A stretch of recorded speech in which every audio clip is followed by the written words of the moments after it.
निश्चित आंदोलनाला यश म्हणता येईल, कारण आंदोलनाचा फायदा झाला की निधी शासनाचा मिळाला, पण काम चुकार कंत्राटदार, कामाचा दर्जाहीन काम, यामुळे ते कुठेतरी अडकत होतं. आता मी स्वतः लक्ष देऊन करून घेतोय, तर निश्चित मला समाधान आहे किंवा काहीतरी आपलं आपण जे केलं त्याचं फलित झालं. निश्चित असं म्हणता येईल, कारण की आपण पाहिलं असेल प्रसार माध्यमातून आतापर्यंत बऱ्याच वेळी 10 वेळ माझं आंदोलन झाले, चित्ता रचली माझी स्वतःची, खड्ड्यात झोपलो, अनेक प्रकारचं आंदोलन केलं, पेट्रोल टाकून घेतलं, शासनाने त्याची दखल घेतली, अशोक चव्हाण साहेबांनी निधी दिला, वरपुडे साहेबांनी प्रयत्न केला, महापालिकेत सत्ता आमची होती.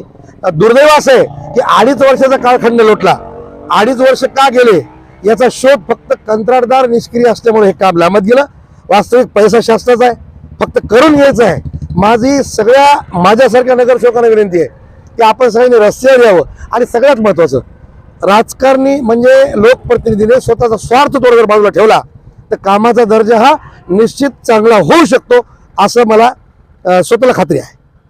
जे काम करत आहे कॉन्ट्रॅक्टर यांना ब्लॅकलिस्ट करण्यासाठी आपण काही करणार आहेत का तक्रार वगैरे? निश्चित मी करणार आहे. आणि आपल्या माहितीच तो सांगतो, मुख्य कंत्राटदार जे सर्जन नावाची एजन्सी आहे, ज्यांना हे एक कंत्राट मिळालंय, त्यांनी गंगाखेड पासून ते परवेचा रस्ता केलेला आहे, त्याचा दर्जा आपण पाहिला.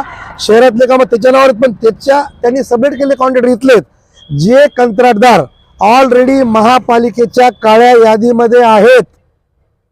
काळ्या यादीतल्या कंत्राटदाराला कामं सबलेट दिले, म्हणून कामाचा दर्जा आपण पाहू शकता. हे अर्ध काम आपण पहा, सुपर मार्केट पासून देवगडा महादेवाचं काम, त्यातला अर्धा भाग सुपर मार्केट ते मोठं मारुती, याचाही दर्जा पहा. आपणच पहा, लगेच पहा, म्हणजे आपल्या दोन्हीतली तफावत आणि फरक कळेल.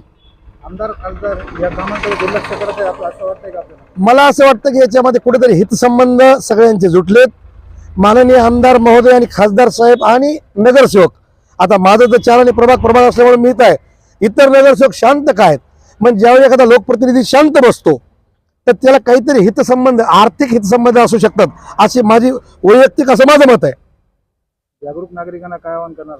जागरूक नागरिकांना मी आपल्या माध्यमातून एक विनंती करू इच्छितो की आता वेळ लोकप्रतिनिधी रस्त्यावर यायची संपलेली आहे, ते यायला काही तयार नाहीत.